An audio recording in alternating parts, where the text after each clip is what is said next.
ఆంధ్ర రాష్ట్రం నలుమూలల నుంచి మహిళా విభాగం సమావేశానికి వెళ్లాలన్న మీ పట్టుదల కసి ఇవన్నీ రానున్న రోజుల్లో జగనన్నని ముఖ్యమంత్రిని చేయడానికి ఉపయోగపడతాయి. నేను మీ అందరికీ ఒక్కటే చెబుతున్నాను అని మాజీ హోంమంత్రి తానేటి వనిత అన్నారు. రాజశేఖర రెడ్డి గారు ముఖ్యమంత్రిగా ఉన్నప్పుడు ఏ విధంగా పేదలని, నిరుపేదలని, బడుగు బలహీన వర్గాల వారికి ఆయన అండగా ఉండి ప్రతి ఒక్క శాఖలో కూడా ఒక రిఫార్మ్స్ తీసుకొచ్చి చక్కగా మరి అందరికీ కూడా ఈ సంక్షేమ పథకాల రూపంలో ప్రతి ఒక్కటి అందించారో అదేవిధంగా నేను కూడా చెయ్యాలి అని ఒక మంచి లక్ష్యంతో, ఒక దృఢ సంకల్పంతో ఆయన ఈ 5 సంవత్సరాలు పరిపాలన చేయడం జరిగింది. అంటే పరిపాలన మీద దృష్టి పెట్టారు. ఏదైతే మేనిఫెస్టోలో చెప్పారో అవన్నీ కూడా నెరవేరుస్తూ చెప్పనివి కూడా చేసి చూపించారు. అంటే పరిపాలన మీద అంత కాన్సన్ట్రేట్ చేశారు జగనన్న. రైతుల్ని అంత చక్కగా చూసుకున్నాము. రైతే రాజు అనే విధంగా మన జగనన్న వారిని చూశారు, గౌరవించారు, వారికి కావాల్సిన పెట్టుబడి ఇచ్చారు, పంట నష్టం ఇచ్చారు, ఇన్పుట్ సబ్సిడీ ఇచ్చారు. ఇలా ప్రతి విషయంలో కూడా రైతులను ఆదుకుంటూ వచ్చారు.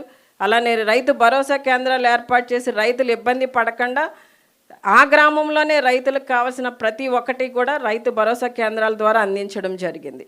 మరి ప్రతి పంటకి కూడా జగనన్న చక్కటి గిట్టుబాటు ధరను కూడా ఇచ్చారు. మరి ఈ రోజున ఆ పరిస్థితి లేదు. ఇంకా సూపర్ 6 అంటారా, ఇంకా మనం దాని గురించి మాట్లాడడం కూడా అనవసరం. అసలు వాళ్ళు ఎంతసేపు కూడా అధికారంలోకి రావడానికి అసత్యాలు చెప్పి ప్రజలను నమ్మించి మోసం చేసి దగా చేసి ఈ రోజున అధికారంలోకి వచ్చిన తర్వాత ప్రజలను మర్చిపోయారు. ఇది ఎప్పుడు రిపీట్, ఇది ఎప్పటిది 2014లోది సేమ్ మళ్ళీ 24లో రిపీట్ అయ్యింది.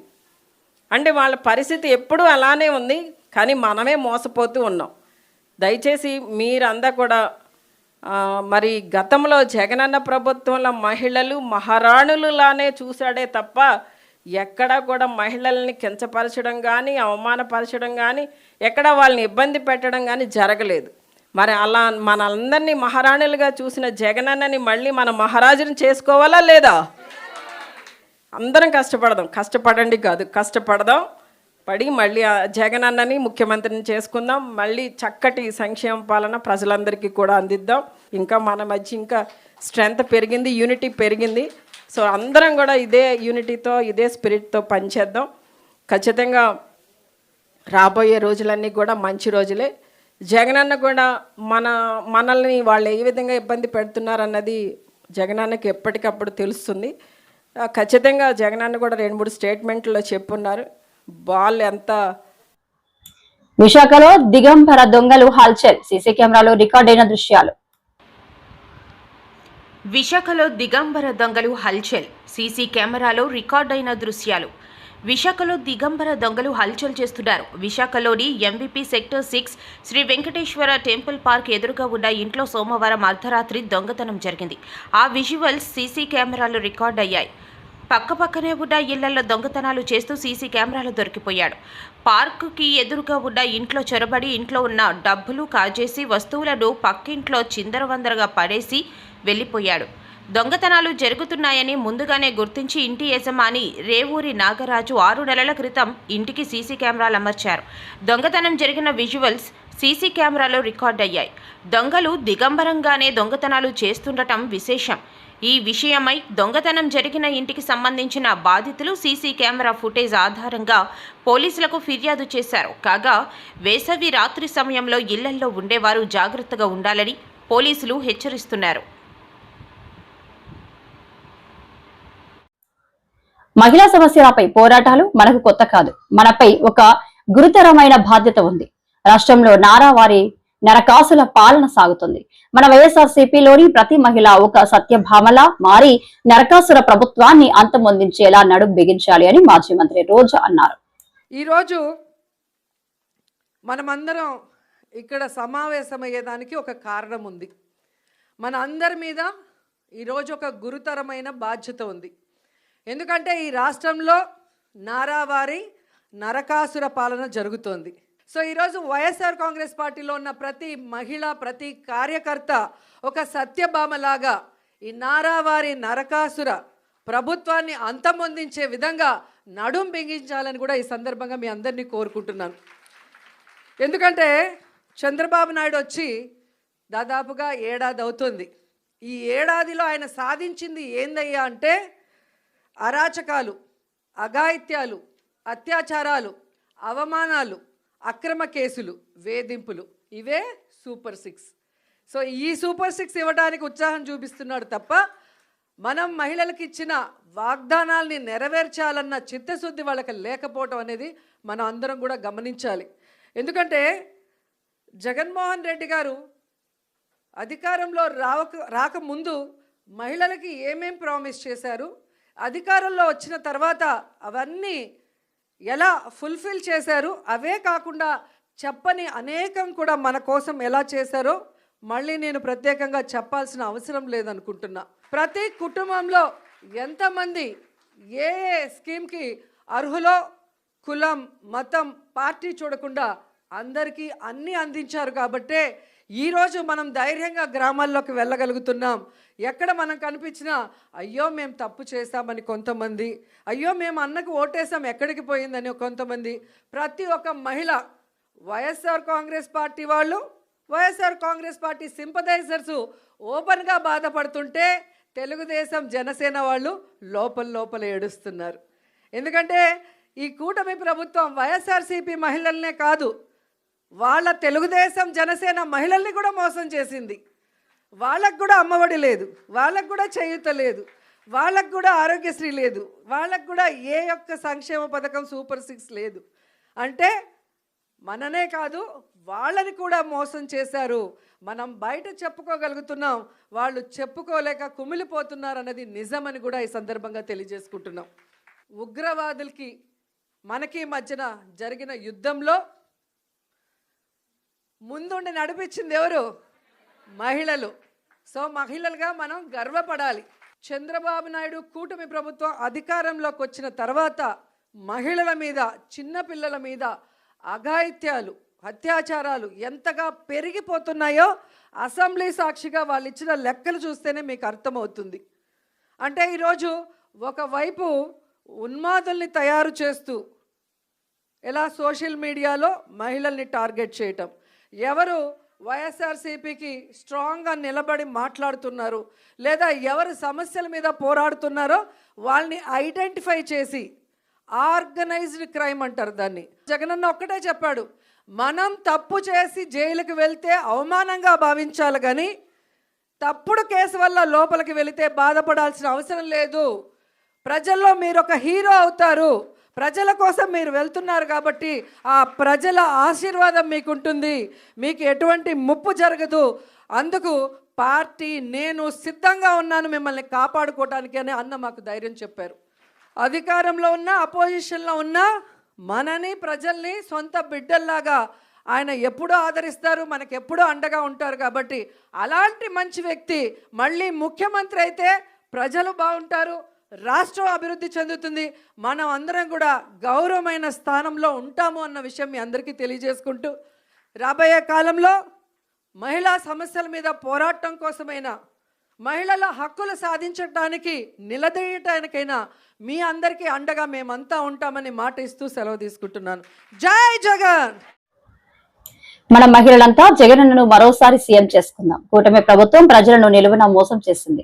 చంద్రబాబు పాలనలో మహిళా లోకం కుమిలిపోతుంది. నాడు జగనన్న హయాంలో మహిళ పక్షపాత ప్రభుత్వం కొనసాగింది. ఏపీలో కూటమి ప్రభుత్వం కుట్రలకు ప్రజానాయకుడైన జగనన్నకు యుద్ధం జరుగుతుంది అని వైసీపీ ఎమ్మెల్సీ కళ్యాణి అన్నారు. గత 5 సంవత్సరాలు కూడా మన జగన్మోహన్ రెడ్డి గారు ఏ మహిళల కోసమైతే తాపత్రపడ్డారో ఆ మహిళల అండతోనే మనం మళ్ళీ జగనన్నను ముఖ్యమంత్రి చేయాలి. చంద్రబాబు నాయుడు గారు కానీ కూటమి ప్రభుత్వం పూర్తిగా వాళ్ళకి నెట్ట నిలువుగా మోసం చేసింది. ఎన్నో హామీలు ఇచ్చారు, ఏ ఒక్కటి నెరవేర్చలేదు. కాబట్టి ఈరోజు మహిళలు తమలో తాము కుమిలిపోతూ ఉన్నారు. గత 5 ఏళ్ళు జగనన్న మహిళల్ని ఆర్థికంగా, రాజకీయంగా, సామాజికంగా ఉన్నత స్థానంలో కూర్చోబెట్టడానికి ఎంతగానో కృషి చేశారు. ఆ రోజైతే మహిళా పక్షపాత ముఖ్యమంత్రిగా ఉంటే ఈరోజు మహిళా ద్వేషి ముఖ్యమంత్రిగా ఈరోజు చంద్రబాబు నాయుడు గారి పాలన సాగుతూ ఉండే పరిస్థితి మనం చూసాం. ఈరోజు ఈ రాష్ట్రంలో తీసుకుంటే కూటమి ప్రభుత్వం తాలూకా కుట్రలకు ప్రజానాయకుడైన మన జగనన్నకి మధ్య యుద్ధం జరుగుతూ ఉంది. అలాగే చంద్రబాబు నాయుడు గారి వంచనకు, జగనన్న విశ్వసనీయతకు మధ్య యుద్ధం జరుగుతూ ఉండే పరిస్థితి. చంద్రబాబు నాయుడు గారి వెన్నుపోటు రాజకీయాలకు అలాగే జగనన్న పోరాట పటిమకు మధ్య యుద్ధం ఈరోజు ఈ రాష్ట్రంలో జరుగుతూ ఉండే పరిస్థితి మనందరం చూస్తూ ఉన్నాం. అసలు ఈ యుద్ధంలో మన మహిళలందరూ కూడా శవంగుల్లా పోరాటం చేయాల్సిన అవసరం ఎంతైనా ఉంది. జగనన్నకి ఒక సైన్యంలా మారాల్సిన అవసరం మన అందరి మీద ఉందని తెలియజేస్తూ ఉన్నాను. కాబట్టి రానున్న రోజుల్లో జగనన్న పాదయాత్ర 2.0 ప్రారంభమవుతుంది. దాని ద్వారా మళ్ళీ జగనన్న ముఖ్యమంత్రి జగనన్న పాలన 2.0ని మనం రానున్న రోజుల్లో చూసి తీరుతాం. ఈరోజు సంవత్సర కాలం గడిచింది. ఏ ఒక్క ఎమ్మెల్యే అయినా ప్రజల్లోకి ధైర్యంగా వెళ్ళగలుస్తున్నారా? వెళ్తే ప్రజలు చీకొడతారు. ఎందుకంటే ఇచ్చిన హామీలు ఏ ఒక్కటి నెరవేర్చని పరిస్థితి మనందరము చూసాం. ప్రతి దానిలో కూడా మహిళలకే అవకాశాలు ఇచ్చిన పరిస్థితి మనం చూసాం. కాబట్టి మనం జగనన్నకి మళ్ళీ ముఖ్యమంత్రిగా చేసుకోవాల్సిన అవసరం మనందరి మీద ఉంది. ఈరోజు తీసుకుంటే మద్యం ఏరులై పారుతూ ఉండే పరిస్థితి, ఎక్కడ చూసినా బెల్ట్ షాట్స్, దానివల్ల మహిళల మీద అఘాయిత్యాలు విపరీతంగా పెరిగిపోతూ ఉండే పరిస్థితి. దాని మీద దృష్టి పెట్టట్లేదు. ఎంతసేపు కూడా రెడ్ బుక్ రాజ్యాంగం ఎలా అమలు చేయాలన్న దాని మీదే పోలీస్ వ్యవస్థను ఉపయోగిస్తున్నారు తప్ప మహిళల రక్షణ కోసం కానీ ప్రజల రక్షణ కోసం కానీ ఏ మాత్రం ఉపయోగించని పరిస్థితి. ఈరోజు మహిళలు స్కూల్కి వెళ్ళేటప్పుడు కూడా వాళ్ళ మీద అఘాయిత్యాలు జరుగుతున్నాయి. కాలేజీలకు వెళ్తున్నప్పుడు, పనికి వెళ్తునేటప్పుడు, ప్రతి దగ్గర కూడా ఈవెన్ వ్యవసాయ పనులకు వెళ్ళేటప్పుడు కూడా వాళ్ళ మీద అఘాయిత్యాలు జరుగుతూ ఉండే పరిస్థితి. అంటే మహిళలకి ఈ కూటమి ప్రభుత్వంలో ఇంట్లో రక్షణ లేదు, బయట కూడా రక్షణ లేని పరిస్థితి మనం చూస్తూ ఉన్నాం. అసలు చంద్రబాబు నాయుడు గారు సూపర్ 6లు ఇస్తామని చెప్పారు, కానీ ఒక్క మహిళకైనా ఫ్రీ బస్ ఇచ్చారా చెప్పండి? అలాగే ఒక్క ఉద్యోగం ఇవ్వలేదు. ఒక్క మహిళకు కూడా మహాశక్తి పథకం ఇవ్వలేదు. ఒక్క మహిళకు కూడా అమ్మఒడి ఇవ్వలేదు. అలాగే ఒక్క మహిళకి ఫీజు రీఎంబర్స్మెంట్ ఇవ్వలేదు. ఒక్క మహిళకి ఇంటి స్థలం ఇవ్వలేదు. అంత దారుణంగా మోసం చేశారు. ఈ కూటమి ప్రభుత్వంలో సూపర్ 6లు అమలవుతున్నాయి. ఏంటో చెప్పాలా? ఏం సూపర్ 6లు అమలవుతున్నాయో? బెల్ షాప్స్, అలాగే పెర్మిట్ రూమ్లు, పేకాట క్లబ్బులు, గంజాయి, డ్రగ్స్, ఆడబిడ్డలపై అఘాయిత్యాలు, ఈ సూపర్ 6లు మాత్రం ఈ కూటమి ప్రభుత్వంలో అమలవుతూ ఉన్న పరిస్థితి మనం చూసాం. అంతేకాకుండా సూపర్ 6లు ఇవ్వట్లేదు, కానీ వాళ్ళు హామీ ఇచ్చిన సూపర్ 6లు సూపర్ స్కాములు మాత్రం ఇస్తూ ఉన్నారు. ఒకవైపు తీసుకుంటే ఇసుకలో కుంభకోణం, మద్యంలో కుంభకోణం, అలాగే తీసుకుంటే మట్టిలో కుంభకోణం, కాంట్రాక్ట్ పనుల్లో కుంభకోణం, అమరావతిలో ఆ కాంట్రాక్టుల్లో కుంభకోణం, అలాగే విద్యుత్ కొనుగోలులో కుంభకోణం, అలాగే వరుస భూముల్లో కూడా కుంభకోణం. ఎక్కడ చూసినా స్కామ్లు ఈ కూటమి ప్రభుత్వంలో మనం చూస్తూ ఉన్నాం. కాబట్టి ఈ రోజు నుంచి కూడా మన మహిళలందరూ కూడా జగనన్న సైన్యంలా మారి జగనన్న కోసం, జగనన్న పార్టీ, మన పార్టీ అయిన వైఎస్ఆర్ కాంగ్రెస్ పార్టీ నిర్మాణంలో భాగస్వామ్యాలు అవ్వాలని మీ అందరినీ కోరుకుంటూ ఉన్నాను. రాష్ట్రంలోని ప్రముఖ పర్యాటక కేంద్రంగా కృష్ణదేవిపేట అల్లూరి సీతారామరాజు పార్కును అభివృద్ధి చేసేందుకు చర్యలు చేపట్టినట్టు శాసనసభ స్పీకర్ చింతకాయల అయ్యన్న పాత్రుడు స్పష్టం చేశారు. అల్లూరి పార్క్లో 20 లక్షలతో ఎంపీ నిధులతో అభివృద్ధి పరులు. శాసనసభ స్పీకర్ చింతకాయల అయ్యన్న పాత్రుడు. రాష్ట్రంలోనే ప్రముఖ పర్యాటక కేంద్రంగా కృష్ణదేవిపేట అల్లూరి సీతారామరాజు పార్క్ను అభివృద్ధి చేసేందుకు చర్యలు చేపట్టినట్లు శాసనసభ స్పీకర్ చింతకాయల అయ్యన్న పాత్రుడు స్పష్టం చేశారు. బుధవారం గొలుగొండ మండలం కృష్ణదేవిపేట గ్రామంలో ఉన్న అల్లూరి నందనవనాన్ని ఆయన సందర్శించారు. అల్లూరి పార్క్లో చేపట్టే అభివృద్ధి పనులను పర్యాటక శాఖ ఇంజనీరింగ్ అధికారులతో తిరిగి చర్చించారు. అనంతరం ఏర్పాటు చేసిన విలేకరుల సమావేశంలో అయ్యన్న పాత్రుడు మాట్లాడుతూ అల్లూరి పార్క్ను అభివృద్ధి చేసేందుకు రాష్ట్ర పర్యాటక శాఖ మంత్రి కందుల దుర్గేష్ సంపూర్ణ సహకారం అందిస్తానని తెలిపారని అన్నారు. అలాగే తన స్నేహితులు 10 మంది పార్లమెంట్ సభ్యులను సంప్రదించడంతో ఇప్పటికే విజయనగరం ఎంపీ కలిశెట్టి అప్పలనాయుడు, నెల్లూరు రాజ్యసభ సభ్యులు మస్తాన్ వలీ చెరో 10 లక్షల రూపాయలు నిధులు మంజూరు చేశారన్నారు.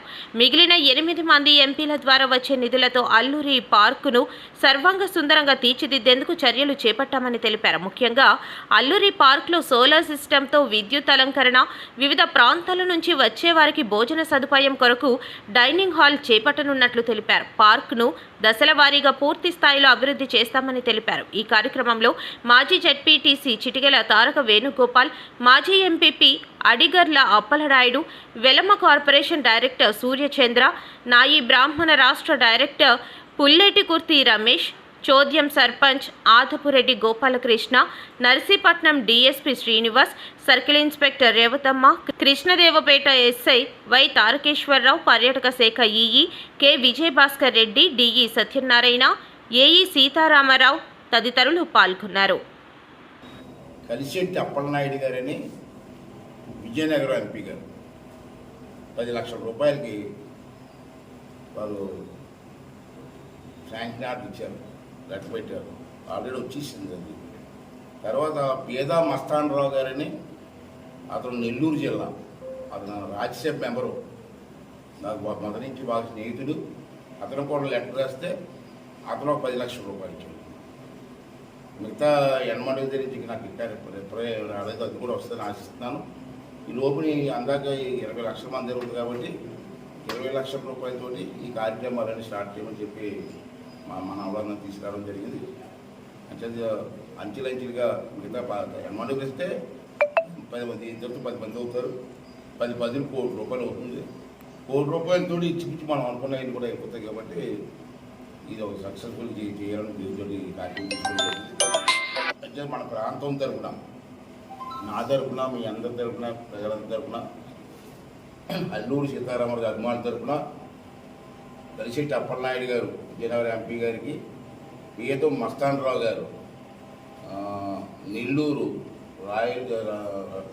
రాజ్యసభ మెంబర్ గారికి మనస్ఫూర్తిగా నాకు ధన్యవాదాలు తెలియజేస్తూ, ఇంకా ఎనమడుగు ఎంపీలు కూడా త్వరలోనే వారికి ఆర్థిక సాయం చేయమని చెప్పి వారిని కూడా మీ ద్వారా పెట్టారు.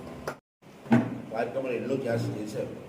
ఎక్కడ లైట్ వేయాలా, ఎక్కడ మెట్లు ఉండాలా, ఎక్కడ స్పాట్ లైట్లు ఉండాలా అన్న ఐడియాలు బాగుంటుంది అని చెప్పి వాళ్ళు కూడా ఇక్కడ రమ్మంటే వచ్చారు. ఆధార్ సిస్టమ్ పెట్టాలని ఇక్కడ, అంటే ఎన్ని బల్బులు వేస్తాం కాబట్టి హెవీ వోల్టేజ్ ఉంటుంది కాబట్టి కరెంట్ బిల్ ఎక్కువ వస్తుంది. కరెంట్ బిల్ కట్టాలంటే మన ప్రతి నెల ఎవరెత్తారో అర్థం కాని పరిస్థితి కాబట్టి సోలార్ పెట్టేస్తే ఇంకా కరెంట్ బిల్ కూడా రాకుండా సోలార్ తోటి లైట్ వెళ్ళి పరిస్థితి వస్తాను. సోలార్ కూడా పెట్టాలని డిసైడ్ చేసాం. సోలార్ అతను కూడా వచ్చారు, చూసే పెట్టడానికి. 2 ఏర్పాటు చేయడం కోసం ప్లాన్ చేసి వాళ్ళు కూడా ఒకసారి చూస్ చేస్తే రేపు 2-3 రోజుల్లో డిజైన్ చేస్తారు. డిజైన్ ప్రకారంగా ఒక్కొక్క కార్యక్రమం చేయాలన్నది నా అభిమతం. రెండోది ఎప్పుడు చెప్పాను, స్కూల్ పిల్లలకు కూడా ఇది అలవాటు చేయాలి. అనకాపల్లి జిల్లాలో ఉన్న స్కూల్ పిల్లలందరూ కూడా అల్లూరి సీతారామరాజు ఆదివారం పూట, సెలవుల పూట వచ్చి వాళ్ళు కూడా అల్లూరి సీతారామరాజు అంటే చెప్పడానికి బాగుంటుంది కాబట్టి ఆ పిల్లలకి కూడా సదుపాయం, వాళ్ళు వస్తే భోజనం చేయడానికి ఒక డైనింగ్ హాలు, టాయిలెట్స్ ఎన్నో ఉండాలని చెప్పి నిర్ణయం తీసుకొని దాన్ని కూడా బాగు చేయాలని చెప్పి నిర్ణయం తీసుకోవడం జరిగింది. అయితే ప్రభుత్వం టూరిజం డిపార్ట్మెంట్